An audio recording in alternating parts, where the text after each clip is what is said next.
Hello, my name is Jonathan Green. This is my week 2 assignment for mobile game development. So I also do a recording of week 1 because I didn't have a video uploaded for that one because my mic was working for my iMac. So I decided just to opt to use my phone. I have no idea why I didn't think about this before, but I'm gonna go ahead and do that. So this is my my game so far. Like I said before, I'm trying to simulate the event in the Pokemon games. We're walking through the grass and the Pokemon appears and you have that encounter, right? So right now, I'm just getting the initial walking through the grass, walking around, functionality working. So as you can see, some of this is from week 1, but I have interpolation here with the movement. Over 6 seconds, I have him to go wherever I click to. As you can see now, if I hit there's a sound also for his walking and his animation too. But if I would have hit these trees, the collision, you hear that sound, and obviously there's a game event there. I don't know if you can hear it on my headphones. Let me bring it closer actually, so maybe you can hear it on my headphones. My headphones are pretty loud, so let me run this one more time. So walking, hope you can hear that. I hit the trees if I come in contact with them. This one too. And if you see, there's a number up top that's going down, right? It was at 5, as you probably saw earlier. I hit this tree again. Game over comes up, the game event, and there you go, sound. So let me go over my code. So I'm sorry that that the line's going through it. I apologize. So here, okay, my game scene is pretty simple, right? I placed all of the elements using this. This is awesome. I love this. I love that. It's awesome. Right, to be able to place things there, right? And it's basically like storyboards, right? You can put something there, give it a name, so you can point to it in your code, and that's basically what happens. But anyway, I come here. Here's my actual code.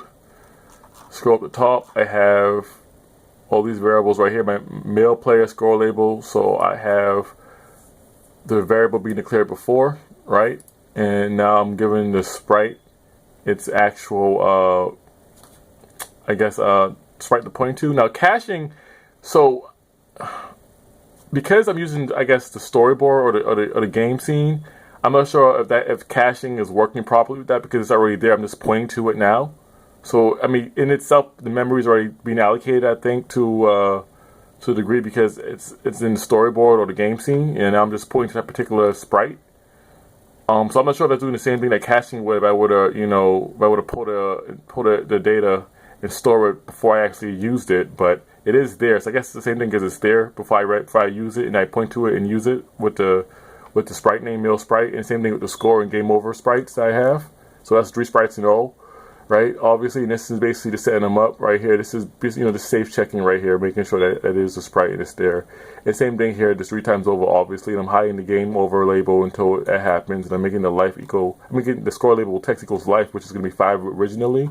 Down here, my tap view, right, and I'm actually adding my tap view down here to the view, obviously. This is all regular stuff from Swift and from game development, honestly, but I have my audio player down here. It's all in my week 1 as well, but I'll go over this stuff in that video as well just to make sure. But I found an issue initially with using SK Sound because if sounds are too long, it's normally efficient to use the audio player from reading Stack Overflow, post and whatnot. So that's what I did for the walking sound because it's pretty long, right? It's not like a few seconds. It's depending on how long I actually will keep walking. And I'm using that with the touch point to make the character actually go there over a duration of 6, right? Because SpriteKit has its own way of interpolation. That's right what you say when it comes to moving around. But anyway, I have the sound stopping once the action completes, right? And then down here, it did begin context with physics. Also, this is really nice. Before you had to do a lot of this through coding, you still can, right? But because of the new game scene with Xcode 7, you can decide the physics, mass, and everything like that. So it just makes it simpler, right? And basically that's what I'm doing here. And I'm showing, I'm checking to see what contact is made. Obviously, if entity body A or B and such, right, are connecting up here.